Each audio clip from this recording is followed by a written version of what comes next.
It's your boy Tony Chennault. You now tuned in to F.A.M.E TV.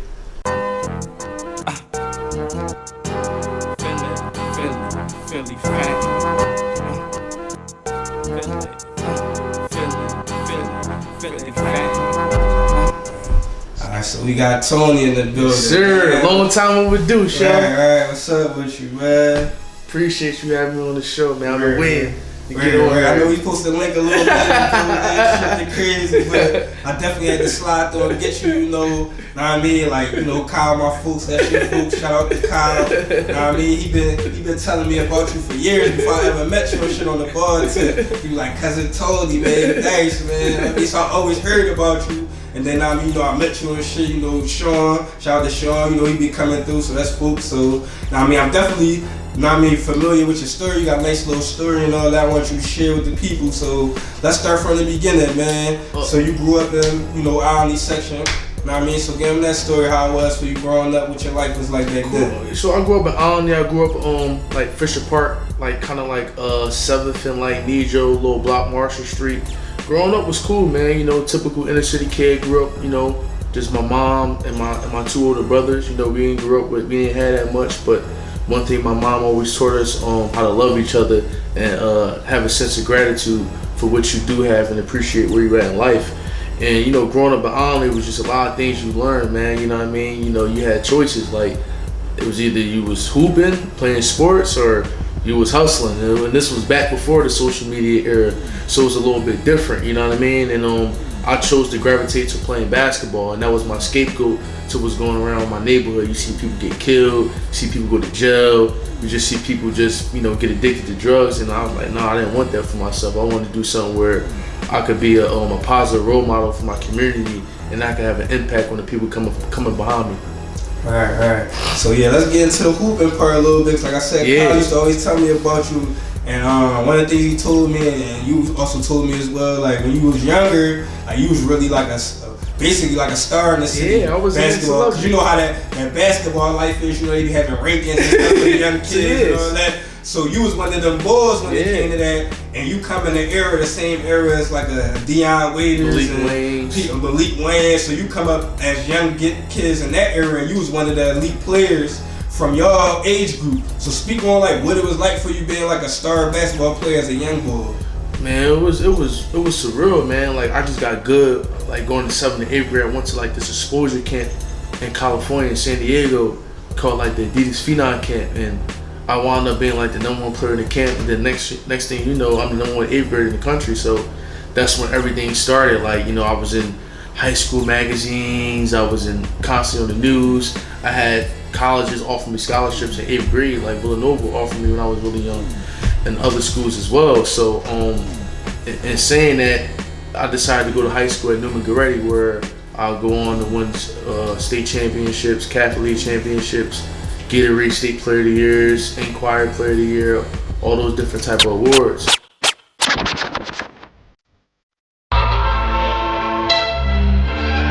Here I am, yep. I'm the man. Here I am, yep. I'm the man. Here I am, yep. I'm the man. About that bomb shit. When Premier puts the needle on the record, then I put it on blast. It blows garbage, I throw it in the trash. I'm the MVP, I'm stupid with this rap shit. Rewind the verse, make the track do a backflip. Your speakers popping on a handstand. They stick dissing, niggas throwing little jabs like Bam Bam. But I'm a bad man, they imitate like in a pound of my fight.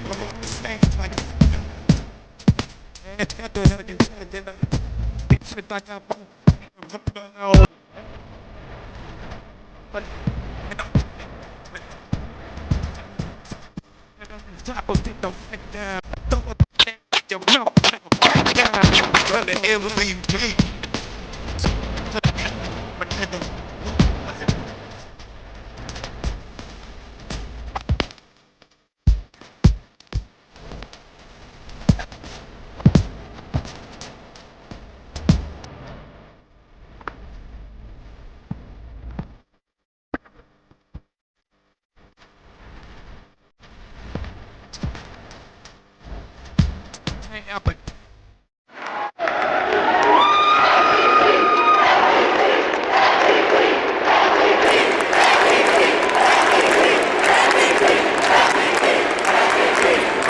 And some of the dudes I hooped against growing up was like Tyreek Evans, Scoop Jardine, Deion Waiters, Bradley Wanamaker, guys like that that I held my own against, or I got the best of those guys, and some of those guys in the league.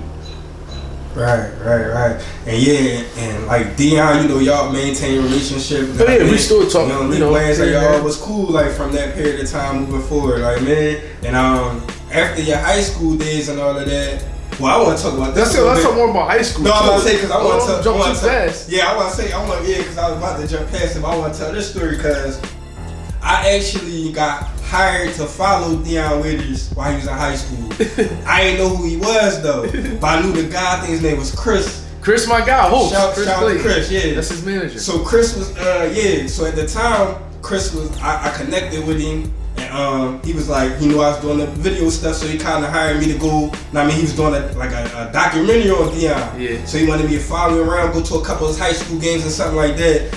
And one of the days I went, I think it was a game at Newman. It was like a double header. And you was playing that day, the same day he was playing. Yeah. So that was my first time actually seeing you play or whatever. The same day he was there, just coincidence that he was there, y'all was there. Y'all weren't playing each other. I think he was playing after y'all. Yeah. So I seen you I think y'all won that game too and all that. So I seen you giving out work and all that. So that was so yeah, you would speak a little bit about how, like you talked about how it was being a star as a kid. Talk about how it was being a star on a high school level. High school level was different, man, because when you that dude in the city, everybody want to be around you. All the girls, all the old heads want to be associated with you, man. Like, people, no lie, from 2009 to 2010, I didn't go to a game unless I had 20, 25 people with me, entourage. And that's a fact. You can ask anybody that played against me. I always had an entourage. And it was just a fun experience at that time, but you a kid, so you don't understand what these adults' ulterior motives is. So now when I talk to these young guys, I try to, advise them like, yo, if you fall off, if you mess your knee up, if you don't pan out to be the player you're supposed to be, these guys not gonna be around you. That's why I get respect for some of these guys like Deion and Martin Twins, because they always see me prevail in any situation I was in. And as a man, you gotta respect that. So when I'm always talking to these kids, like, man, I was you. Like I said to Quade Green, I was you 8 years ago. I might not have been as good as you, but I was you, equivalent to you. I was the best guy on the McGrady team that was number 2 in the country, that beat every major high school. You know what I'm saying? So I know what it's like to be the guy. I know what it's like. I know what comes with that. And everybody you're gonna run across is not gonna be genuine. And as a 16, 17-year-old kid, you don't understand it because you drive in luxury cars, you win clubs, you win the mix. But that shit is just deception. And a lot of these youngers don't be understanding that. So you say you was like that in high school? Yeah, I was. So the way people living at 25, 26, I was living at 16, 17. I was driving the Benz at 16, 17 to clubs and games. You know what I mean? I was in clubs. I was in the mix at 16, 17. And that's facts. You can ask anybody that was around me. So the lifestyle that guys are living like my age now, I already did it. I'm not glorifying it. I'm not saying it's cool, but I'm saying that was my reality at that particular time. And looking back, I wish I didn't do it that way, because I was living too fast for my particular age at the time. But it was a learning experience for me. You know what I mean? And number 10, a top 50 senior from Philadelphia, St. John Newman, Tony Chennault.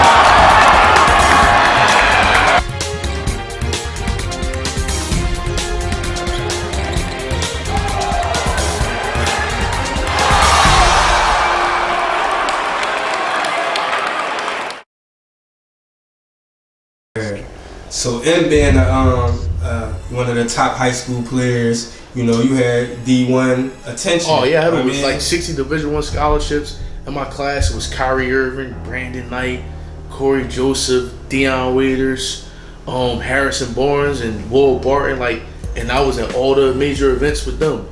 NBA camp, right? everybody in the league, and they know who I am, Victor Oladipo. Quick story about Victor Oladipo. We played the Masters my junior year at the Hoop Hall Classic. That's in Massachusetts. He don't start. He's a junior, not starting. He's coming off the bench as a junior, and he's barely playing. And you know who's starting in front of him? Quinn Cook.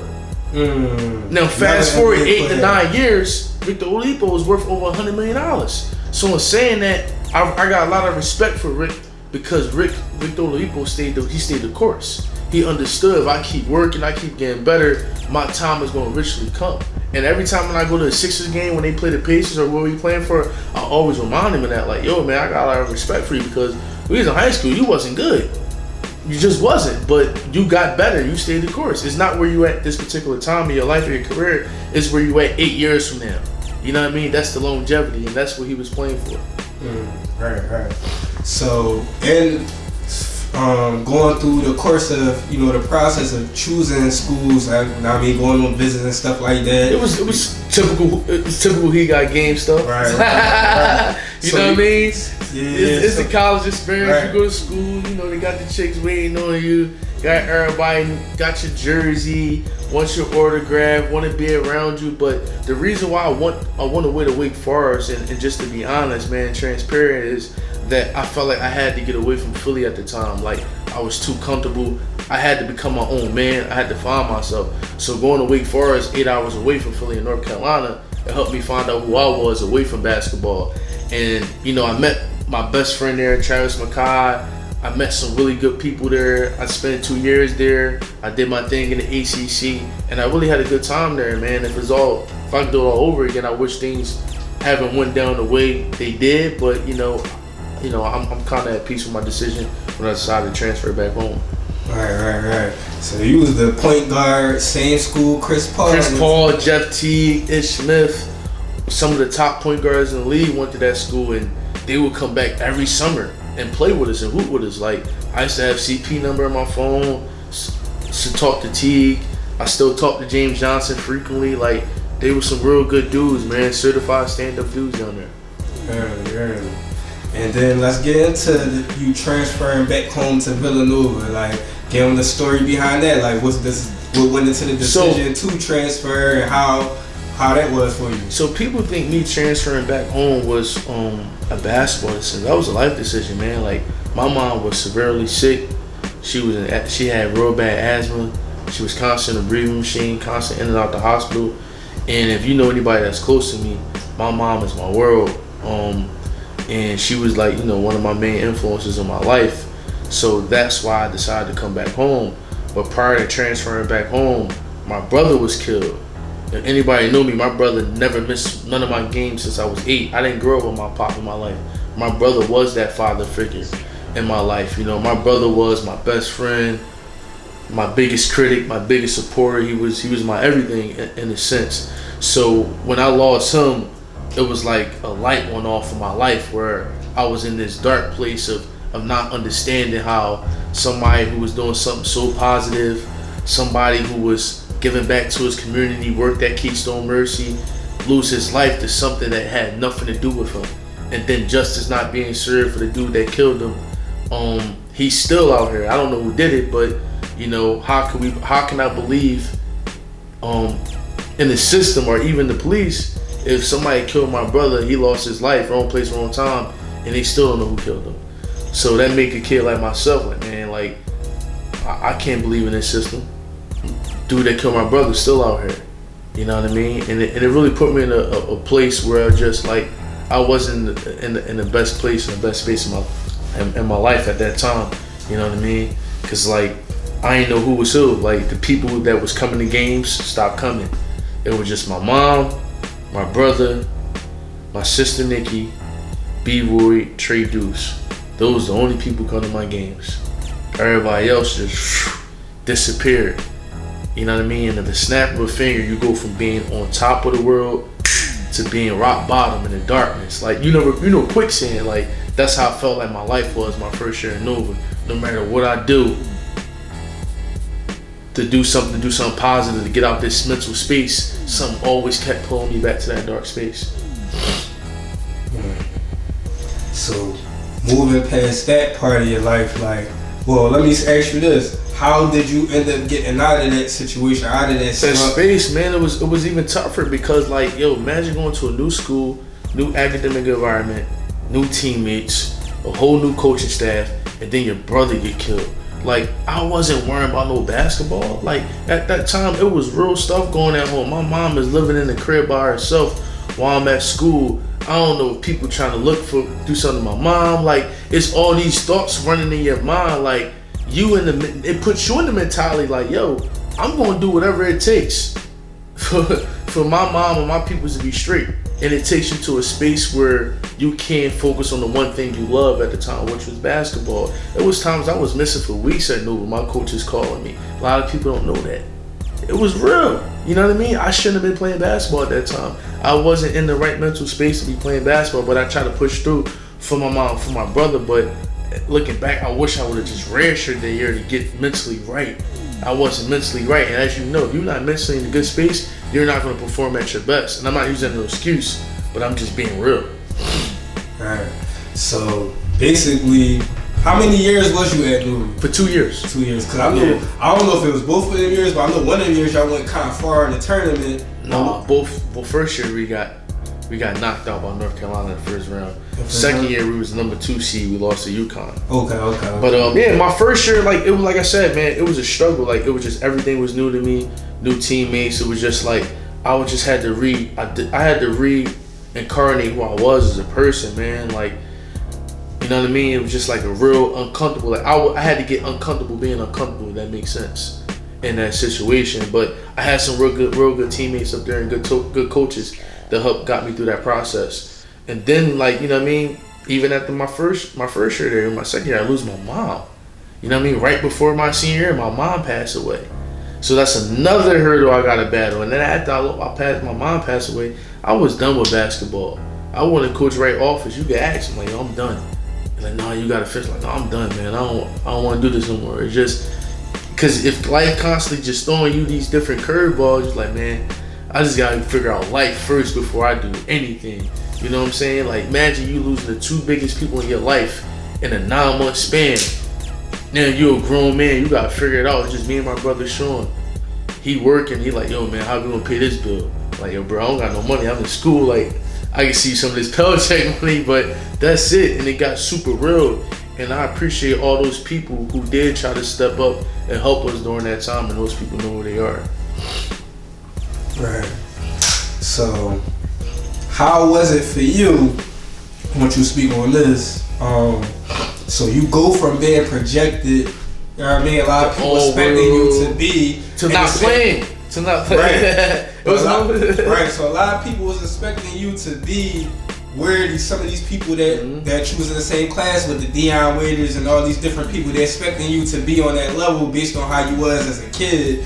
And then when you went to Villanova, like you said, you was going through all this stuff, so you wasn't really focused on basketball like you should, and you couldn't perform at your best level. So how was it for you then once people seen like, oh, alright, it ain't looking like he gonna go to the league like we all thought? So how was life for you then? Because like we was talking about off camera, you put a post up on the gram kind of, speaking on this, so I want you to articulate it. Life was difficult at that time, man, because like I lost a lot of people. Not only I lost my mom, my brother, but I lost people that I thought had my best interests, whether it was certain family members, certain friends who I would get the shit off my back to.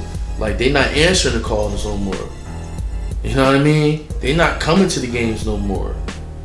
You know what I mean? They not around. They just completely disassociate themselves with you. And it's hard, man. Like, especially if you genuinely care about a person and the person just like lose communication with you and snapping with fingers. Like, damn, like, I thought it was love away from the game, and like, it goes back to what we was talking about earlier. Like, yo, man, everybody ain't genuine. Everybody don't got your best interest. Everybody don't want to see you win. There's a lot of grown men out here, people in your family, your friends, they got ulterior motives. And if they can't push their ulterior motives to what you're doing, they're going to disassociate themselves with the situation. And that was a learning experience where I would never let nobody just get close to me ever again. It made me a stronger man. It made me become a more understanding man. And it made me to value the people who stayed by my side. People like my brother Sean, like I said, my sister Nikki, the Raffertys, B Void, Trey Deuce, like those people who stuck by my side no matter if I had 25 points or I didn't score. They still at the game, and that means the world to me, man. No dollar sign, no nothing could put the amount of love that those people showed me during that time, and still do, still to this day. Alright, so eventually you ended up graduating from Villanova, getting your degree, and since you've been out of school, you started getting into the film. Yes, sir. I mean, then you started this Old Head series. Oh, let's just take it back. How do I get it? How do I got it? Go ahead and give him that. So I had this one professor at Nova. I don't know why he took a liking to me. His name was Steve McWilliams. He was my acting professor, and we would just sit there and just talk after class about films and acting, directing, producing, etc. like that. And then one day I just came up to him like, yo man, I want to do this, man. Can you just teach me how to write a script? And this man, this 60-year-old white man taught me how to write a script on like away from class. So he would take time each and every week, and this during basketball season, 2 or 3 hours, like how to structure a script, how to build up dynamic characters. He really took an interest to me, and that meant the world to me, you know what I mean? And he's actually in the web series, which is ironic. In Old Head, he plays the detective Rosenberg. That was my film teacher that got me into film at Villanova. You know what I mean? So, in saying that, man, that was the one guy that got me into film, and he just taught me like creating films, especially narratives, allows you to tell a story from your perspective. We all got stories. We all come from certain places. We all have certain experiences that make us who we are. So in saying that, I want to make, dynamic films, stories that can push culture forward, socially conscious, that can empower people, especially people of color. All right. So now we get into the Old Head series. Speaking on that, right? Old Head. So Old Head was, Old Head is a Philly endearment term, man. Like, if you ask anybody in Philly, yo, you got an old head, everybody got an old head. So one day I'm just like, I'm about to graduate, I'm like, yo, what I'm gonna do? I'm not hooping no more. I gotta do something. So like, yo, I gotta create this a project named Old Head. Like, cause like I had old heads in my life, whether it's coaches, just old heads on the corner. They might see me on the corner, punch me in my chest, Tony, y'all don't want to ever see y'all in this corner. That's the type of old heads I had growing up. And I know how vital an old head, especially a thorough old head, can be to a young person, with not just giving them money, nothing like that, just giving them jewels and information of how to become the right person. So in creating this show, I wanted to create a dynamic character like Bumpy, who did once was in the streets, have experience being in the streets, but now want to transcend his life to serving the community that he once took away from. So in creating the show, man, I just wanted to give people from my neighborhood, people from my city, an outlet to be a part of something. And now we're going on to our 3rd season. So tell the people a little bit about some of the plans you're trying, some of the success you had with the stuff that you did put out, and what you try and do with it moving forward in the future. Well, the first 2 seasons we acclimated over probably like 700,000 views on both seasons on our YouTube channel, which is good. And for the 3rd season, we want to be on the network. We are going to be on the network. We're in a dialogue with different streaming companies for distribution. And it's going to be a great opportunity for us. You know what I mean? We implemented the whole New York storyline. The Bronx, one of our main characters, he's on the run, so he goes up to the Bronx to lay low for a while, LA. And that's a whole nother demographic, is a whole nother untold story about the Bronx, especially like we're shooting majority where Fat Joe from Forest Projects and McKinley Projects is like in the South Bronx, and both projects is right across the street from each other. So I'm saying that, man, season 3 is going to be crazy. Like, we got a lot of different cameos in season 3. You know what I mean? Everything just went to another level. Our writing, our cinematography, my directing ability went to another level. So I'm just really excited about when we release this season. Right. And also we was the first people in Philly doing web series. Nobody in Philly was doing web series back in 2013, 2014. We the pioneers of this, man. So people definitely got respect rec with that too. I wanted to say that. The first people was nobody in Philly doing web series. People was doing music videos and things like that. But I was the first person to create a web series, a narrative web series in Philly. And that's a fact.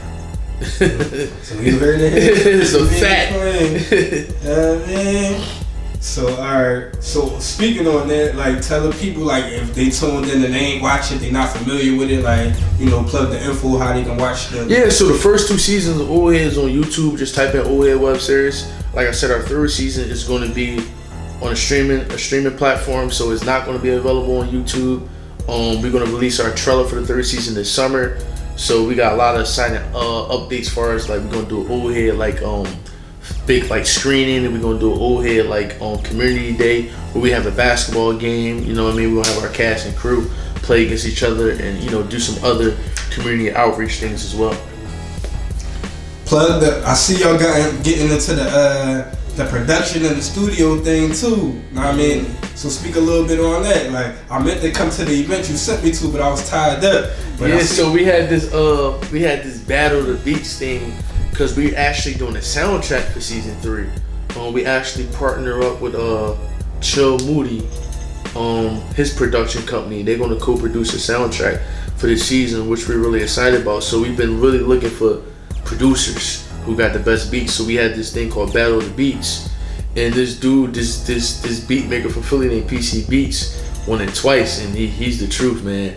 He's definitely the truth. But it was a lot of talented producers at the event that came out and did their thing. So with this web series, man, we just trying to like give everybody a platform, man. Not just actors, also musicians, whether hip hop artists, R&B artists, producers, engineers. We just want to work with all creators and do something special.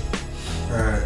So if somebody watching this, they're like, damn, how can I be a part of it? How can I get down with the situation, or how can I support? You know what I mean, just plug your info. Like they wanted to reach out to you, how they can get at you. The best thing is to reach us on Instagram is at oldheadpdx, or you can reach us at our email oldheadpdx@gmail.com. Those are 2 places that the best to get in contact with us. And like I said, man, this is a Philly story, but we're also trying to show that Old Head is a universal phenomenon. What's going on in North Philly is going on in the Bronx, Southside Chicago, LA, Oakland, Houston, all around the country. So we trying to show that, and you're definitely going to see that in this season, upcoming season. Alright, man. Is there anything else you want to speak on, address, let people know before we get out of here, man? No, man. Just I'll just say, man, like whatever y'all guys doing out there, just find your niche, find your passion, find your purpose, man. And to find your purpose, sometimes you got to go to a place of isolation. Like I would have never found filmmaking if I never went to that place, that darkness, place of isolation, of figuring out what I want to do with my life and go to some difficult times, because it brought me back a new joy, a new passion that I'm excited about each and every day, that I get an opportunity to do something I love, and I never want to take that for granted. And I advise you guys to do the same thing, because life is short. Alright, man, on that note, man, we signing out, man. Yes, sir. It's only Chennault, F.A.M.E TV.